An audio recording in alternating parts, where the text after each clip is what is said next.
Hello everybody and welcome to today's Sunday Q&A. We start the Q&A today with a mystery, a perplexing puzzle that has appeared, and it's this. Let me read that.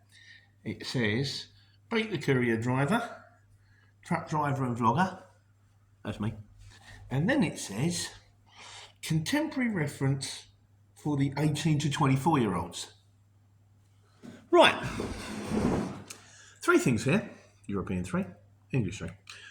That's how you know you're not. That's how the Nazi knew. Yeah, don't we? Firstly, I have absolutely no idea how this appeared. I go home and Lisa turns around and she says, "Oh, by the way, that box is for you." Comes in a nice box. It's Canva. I think I know what Canva is. Nick the London Creative, Nick, you'll know all about Canva. You make thumbnails out of Canva and stuff like that, I think. Or you can get T-shirts printed and all that kind of stuff. So someone's obviously printed a T-shirt and sent it to me. And whoever you are, thank you very much. It's a lovely gift. It's actually a very good quality T-shirt. It fits nicely. I've absolutely no idea who done it. There's no, I presume you're supposed to put like a note in or something going, "Hi Pete, here's your lovely T-shirt." Unless, of course, Canva have sent me a T-shirt so that I can plug them. But I doubt that because they're a relatively big firm. So firstly, I have no idea who sent me it. Who did? Please let me know so I can say thank you properly. Secondly, 18 to 24 year olds. It's 18 to 25 year olds. Why 24? Contemporary reference for the 18 to 25 year olds there, which is now contemporary reference for the 18 to 24 year olds there. Hasn't got the same ring. It's actually something I nicked off Sean Keaveney when I used to listen to Sean Keaveney when he was on Six Music, and that was something he used to say all the time when something old came up.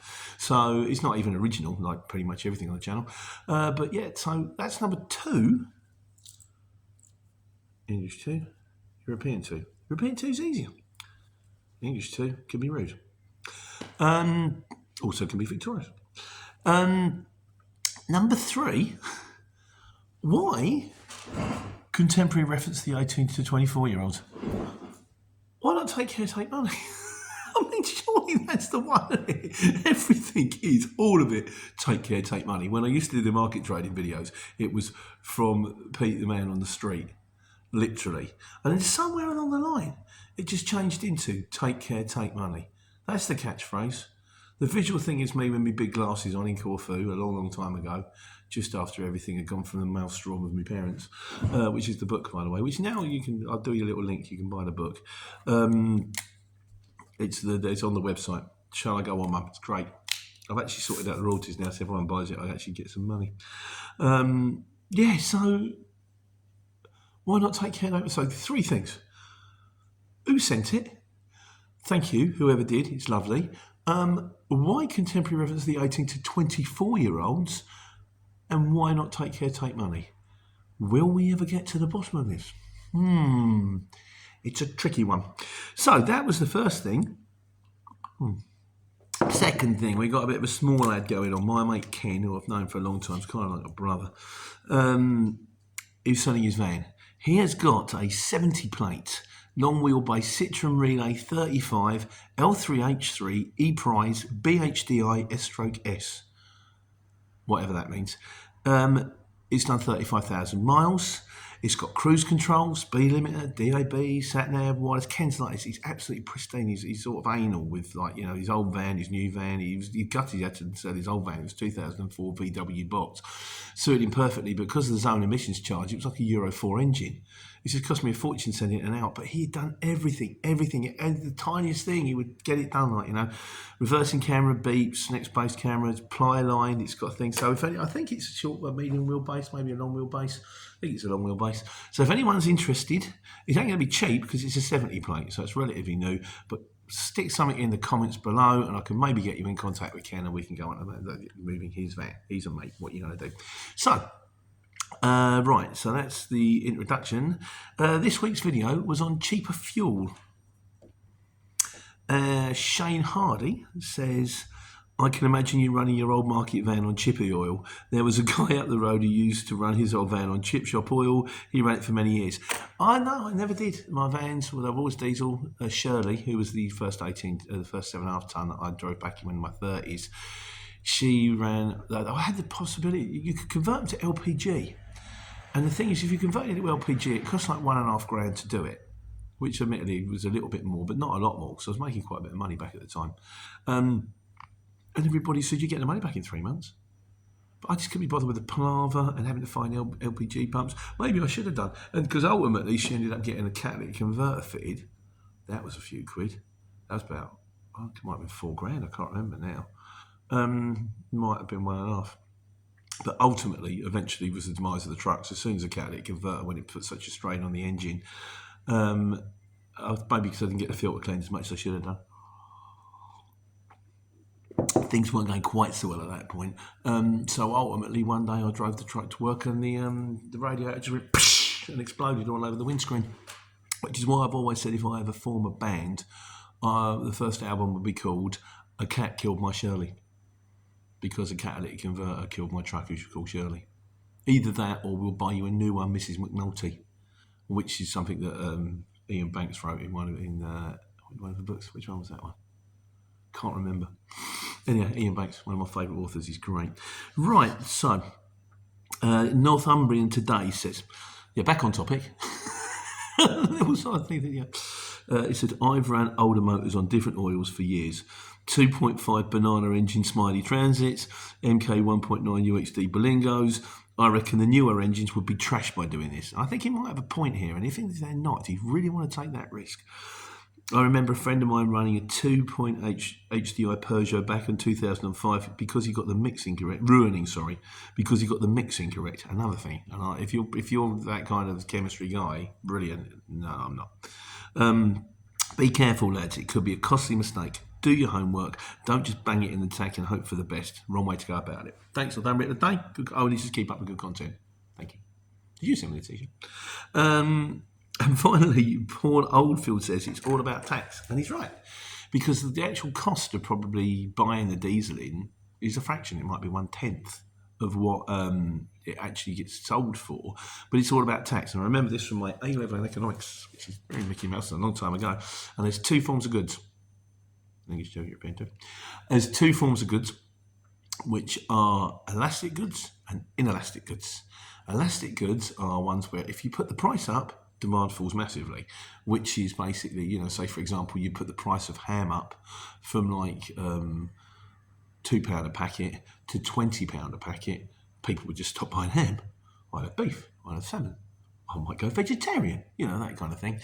If you put the price of diesel, inelastic goods are basically diesel, fags and booze. They're the three things we won't go without. Well, you won't go without your fags, you won't go without your booze because you're chemically addicted to the two, and you can't go without your diesel because you can't go to work without it. So basically, there is don't get me wrong, if they said they were going to put the price of booze up from £5 a pint to £500 a pint, demand would fall massively, and there would probably be a war. But on the whole, they just clock it up a little bit, and we just pay it because we have to pay it. So he's dead right, all about tax. And that was this week's video. So we've now got a few other bits to cover through. We've got the miscellaneous.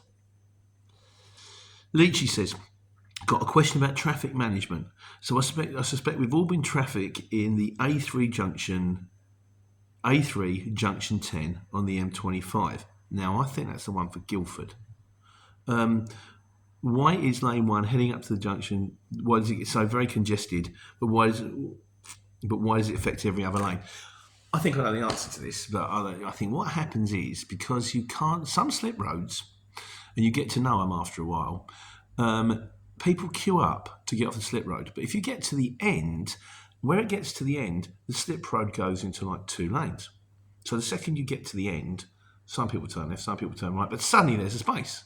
So everybody's queuing up. There's actually a whole lane at the front that's not being used, which is wrong. You should be using it. Not that one. So if what happens is people get further and further along, realise they can't get off, decide they're going to cut in, Everybody's there going, you ain't cutting in. You ain't cutting in, mate. I've been queuing for 20 minutes. You can get stuffed. You go down the next junction, turn round. So they stop and they indicate and stop and indicate. So they're stopping and indicating. Now you've got 2 lanes blocked now. And it pushes everybody over. So I think that's what it is. It's Guildford. And the frustrating thing is, if you want to come off at that lane and you're turning right, you're queuing behind a ton of people, all of whom are turning left. Because the right lane's free. But that's what I think it is. I'm probably wrong because pretty much everything I say is wrong or at least largely erroneous. And I'm sure someone will fill me in properly next week. Odessa says, it's Pete, I want your 2 cents.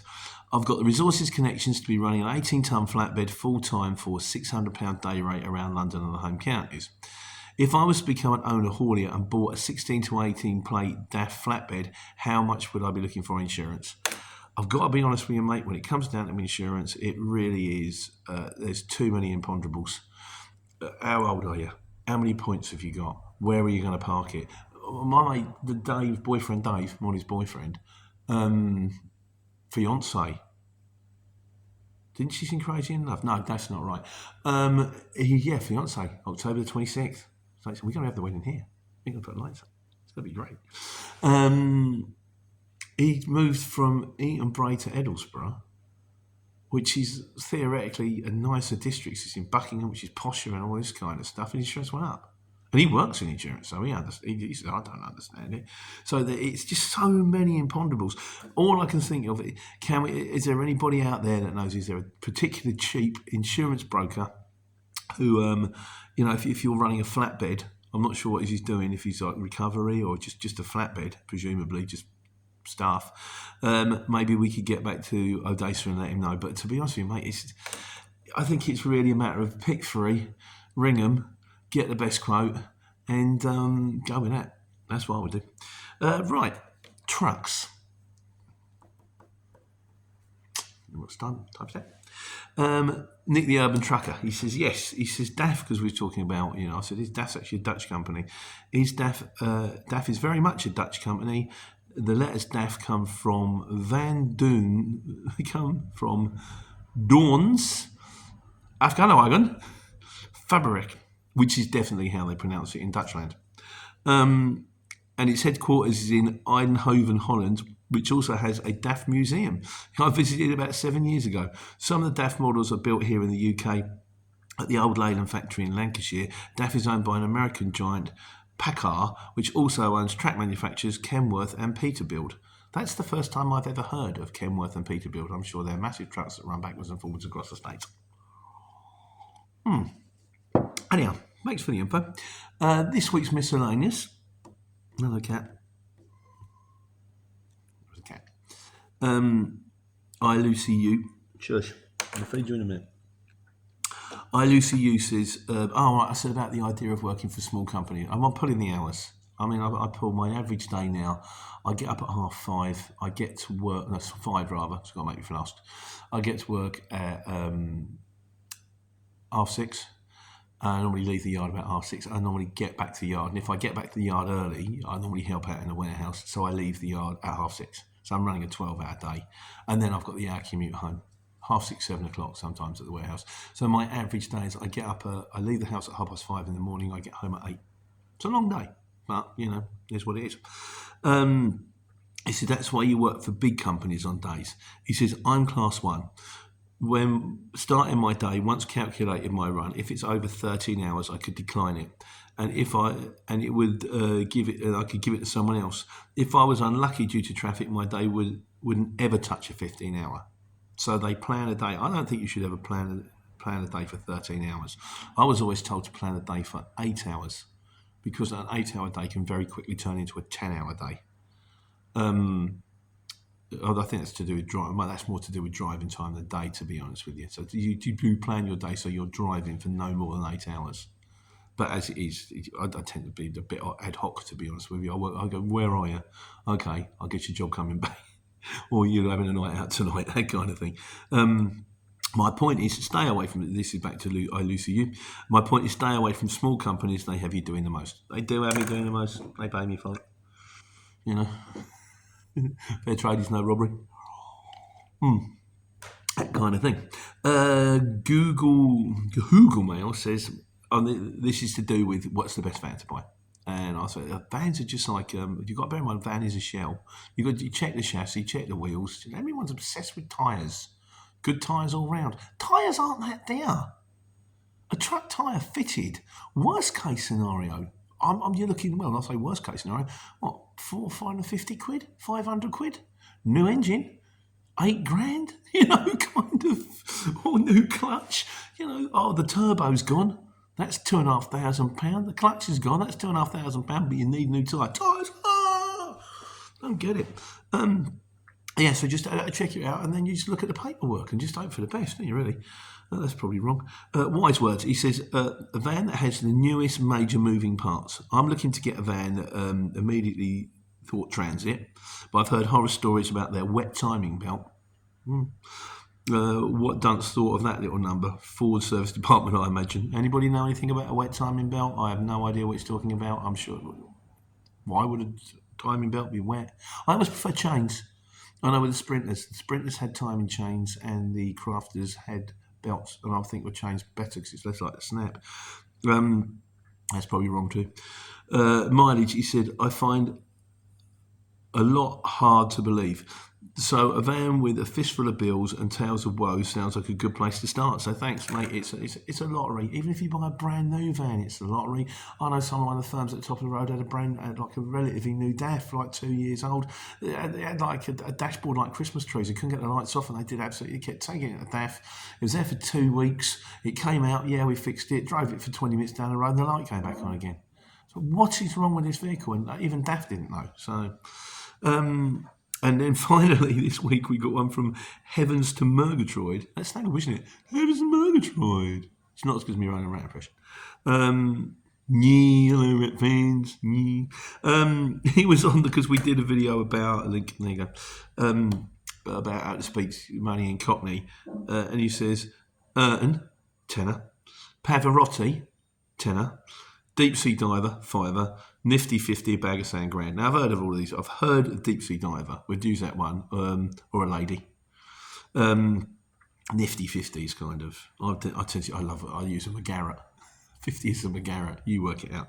A bag of sand, grand. You can use a bag of sand. It's the generally referred to one. I personally prefer the term piano. You can work that one out too, or you can watch the video. I've got a link to it. And a Pavarotti, though, I like. They're kind of new on me. How much is it? It's an Urton. I will be including that in the vocabulary, so thank you for that. And this week, finally, in conclusion, let's call it 30. Paul Oldfield says, hi, I see the lampstand is back. I presume he's talking about that. It's my father-in-law's scooter. Never left, just changed the phone position. We did a video after that. I'll do your link. Lampstand is back. Laminator, a poor man's tie press. He says he really liked the gaff, Pete. It looks lovely. And don't forget stickers. Snickers used to be marathons. The good old days. Yeah, the gaff looks lovely. And then Fantasy is going to come into its own soon. What are we now? 17th of August, September, October. In about 2 months, the whole place has been kitted out for the wedding. And I'm sure the kids got a channel, and I'm sure probably something will go up. I'll do your link. But in the meantime, I better get out there and try and earn some money to pay for it, anyway. So I better get out there, get on the truck, take care, take money.